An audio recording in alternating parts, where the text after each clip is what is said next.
Ballast. The Fat Controller's railway has a new look.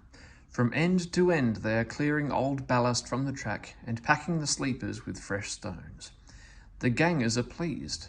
Weeds don't grow in it, they say, and even James has stopped grumbling about dirty sidings.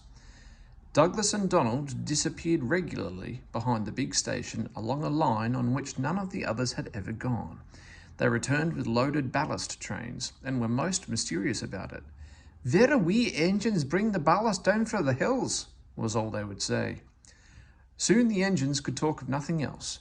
James and Henry thought the very wee engines must be some kind of magic. "I don't believe it," said Gordon. "Donald and Douglas have pulled our wheels before." But Duck wanted to see for himself, so he asked permission to take some trucks. When he arrived, he was told to push them under the chute. This was like a tunnel made of steel girders. On top of it stood some queer-looking trucks. "What do you think of our chute?" said a voice. "Good, isn't it?" Duck blinked. Standing beside him was a small green engine. "Where did you spring from?" asked Duck. "I've been here all the time," smiled the small engine. "I'm Rex, and you, I'm sure, are Duck." "How did you know?" "That's easy. There's only one Great Western engine in these parts." There was a sudden rattling and roaring.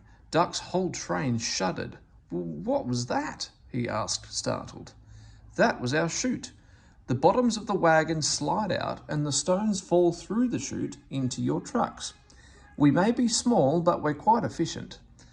Duck puffed away, much impressed.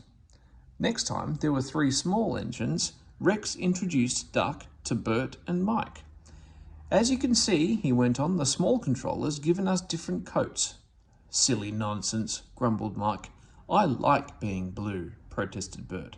"It's all right for you," fumed Mike, "but not for me. Passengers will say I look like a pillar box." "Shocking," said Rex and winked at Duck. "Consider my feelings when we were both green. Passengers kept calling me Mike." You, spluttered Mike. "Stow it, you two," said Bert. "Duck," he went on, "have you seen our coaches?" "Where are they?" asked Duck. "Over there," said Bert. "But they're they're not like ours," he finished lamely. Rex smiled. "I agree, they are like trucks, but they behave surprisingly well." "Says you," put in Mike rudely. "They're all right," said Bert, "if you treat 'em right. Besides, passengers like 'em. They won't use cupboards on a fine day. It's this scenery, trees, mountains and such. Can't understand it myself, but then passengers are queer." "You're right there," said Mike. "Give me goods trains every time." "Do you like trucks?"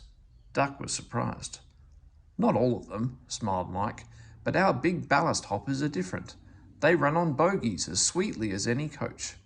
We take them to the old mines, fill them up, and run them down here to the chute. The men pull some levers, and the whole lot's unloaded before you can say small controller. No trouble at all." "How about hot axle boxes?" put in Rex. "We soon cured that nonsense." "You mean the small controller did?" "Same thing," grinned Mike. Duck chuckled delightedly.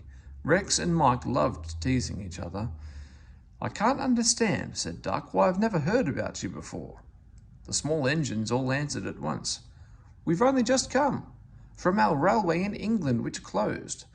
Your Fat Controller asked us to come and fetch ballast for him, and he said he'd bring us plenty of passengers too." "Haven't you had passengers before?" asked Duck. "Only in England. It's our first season here." "Oh," promised Duck, "then I'll bring you lots. Goodbye, goodbye," and he puffed excitedly away to see about it.